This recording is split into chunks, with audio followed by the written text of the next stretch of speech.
আশ্বিনের শারদ প্রাতে বেজে উঠেছে আলোকমঞ্জের। ধরণের বহিরাকাশে অন্তর্হিত মেঘমালা, প্রকৃতির অন্তরাকাশে জাগরিত জ্যোতির্ময়ী জগন্মাতার আগমন বার্তা।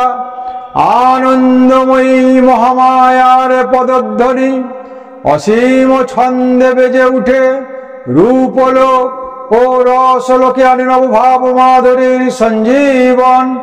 তাই আনন্দিতা শ্যামলী মাতৃকার চিন্ময়ীকে মৃন্ময়ীতে আবাহন।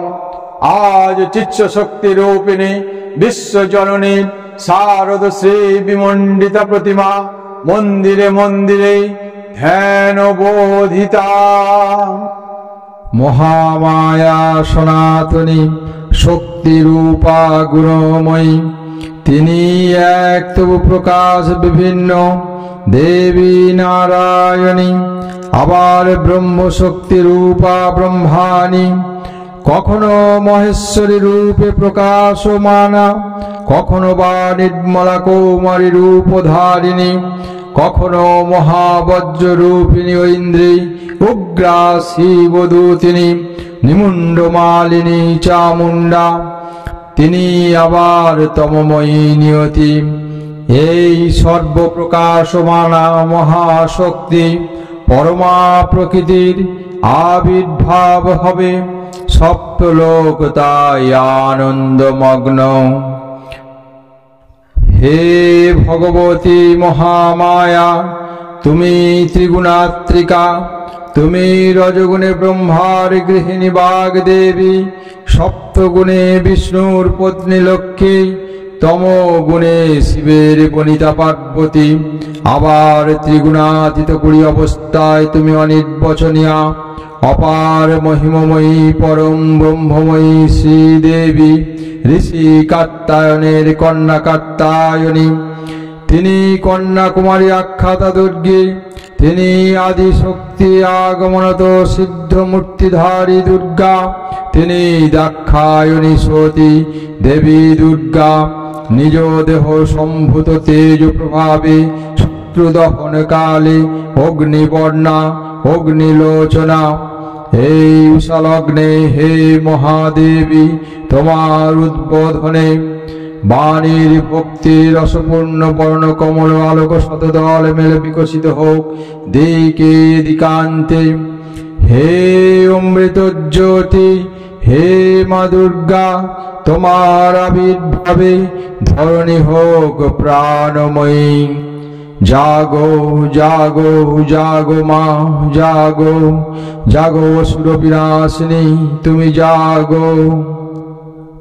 দেবী চণ্ডিকা সচেতন চিন্ময়ী, তিনি নিত্যা, তার আদি নেই, তার প্রাকৃত মূর্তি নেই। এই বিশ্বের প্রকাশ তার মূর্তি, নিত্যা হয়েও অসুর পীড়িত দেবতা রক্ষণে তার আবির্ভাব হয়। দেবীর শাশ্বত অভয়বাণী, ইত্থাঙ্গে যদা যদা বাধা দানবত্তা ভবিষ্যতি, তদা তদাবর্তির্যহং করিষ্মারি সংখ্যাম। এদিকে কালান্তরে দুর্ধর্ষ দৈত্যরাজ মহিষাসুরের পরাক্রমে দেবতারা স্বর্গের অধিকার হারালেন। অসুরপতির অত্যাচারে দেবলোক বিষাদ ব্যথায় পরিগ্রহণ হয়ে গেল। দেবগণ ব্রহ্মার শরণাপন্ন হলেন। ব্রহ্মার পরেই মহিষাসুর অপরাজেয়, তার দ্বারা দৈত্যরাজের ক্ষয় সম্ভবপর নয় জেনে তারই নির্দেশে অমর বৃন্দ কমলজনী বিধাতাকে মুখপাত্র করে বৈকুণ্ঠে গিয়ে দেখলেন হরিহর আলাপনে রত। ব্রহ্মা সম্মুখে নিবেদন করলেন মহিষাসুরের দুর্বিষহ অত্যাচারের কাহিনী। স্বর্গভ্রষ্ট দেবতা কুলের এই বার্তা শুনলেন তারা। শান্ত যোগীবর মহাদেবের সুগৌর মুখমণ্ডল ক্রোধে রক্ত জবার মতো রাঙা বরণ ধারণ করলে, আর শঙ্খ চক্র গদা পদ্মধারী নারায়ণের আনন ভ্রুকুটি কুটিল হয়ে উঠল।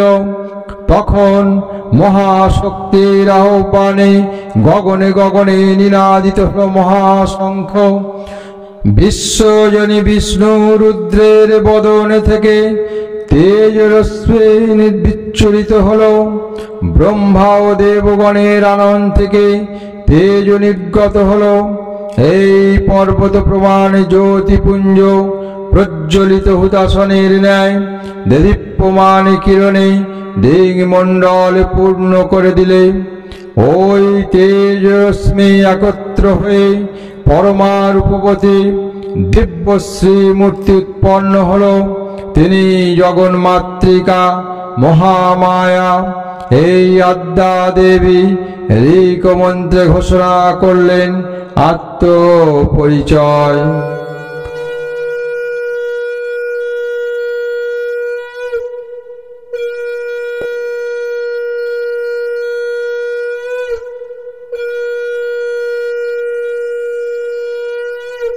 দেবী নিত্যা, তথাপি দেবগণের কার্যসিদ্ধি হেতু সর্বদেব শরীরজ তেজপুঞ্জ থেকে তখন প্রকাশিত হয়েছেন বলে তার এই অভিনব প্রকাশ বা আবির্ভাবই মহিষমর্দিনীর উৎপত্তি রূপে খ্যাত হল। দেবী সজ্জিতা হলেন অপূর্ব রণচণ্ডী মূর্তিতে। হিমাচল দিলেন সিংহ বাহন, বিষ্ণু দিলেন চক্র, পিনাক পানি শঙ্কর দিলেন শূল, যম দিলেন তার দণ্ড, কালদেব তীক্ষ্ণ খড়গ, চন্দ্র অষ্টচন্দ্র শোভা চর্ম দিলেন, ধনুর্বাণ দিলেন সূর্য, বিশ্বকর্মা অপেদ বর্ম, ব্রহ্মা দিলেন অক্ষমালা কমণ্ডল, কুবের রত্নহার। সকল দেবতা মহাদেবীকে নানা অলঙ্কারে অলঙ্কিত ও বিবিধ প্রহরণে সুসজ্জিত করলেন।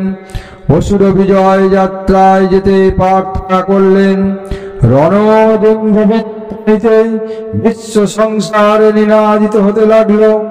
যাত্রার পূর্বে সুর নরলোকবাসী সকলেই দশ প্রহরধারিণী দশভুজা মহাশক্তিকে ধ্যান মন্ত্রে করলেন অভিবন্দনা।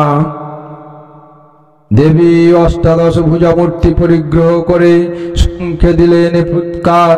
দেবীর রণ আহ্বান শব্দ স্মরণ করে সদ্যে ধাবমান হলেন মহাবলশালী মহিষাসুর।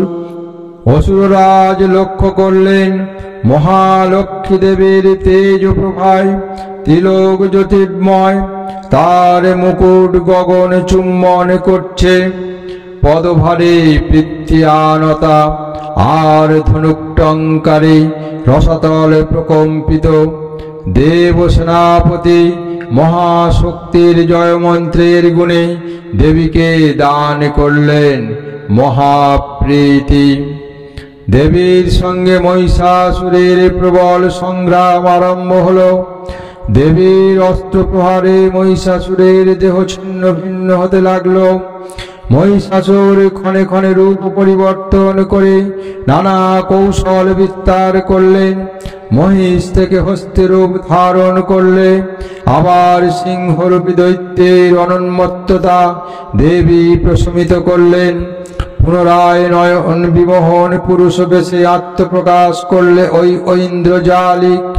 দেবীর রূঢ় প্রত্যাখ্যানে পেয়ে আবার মহিষ মূর্তি গ্রহণ করলে। রণবাদ্য দিকে দিগন্তে নিনাদিত চতুরঙ্গ নিয়ে অসুরেশ্বর দেবীকে পরাজিত করবার মানসে উল্লসিত।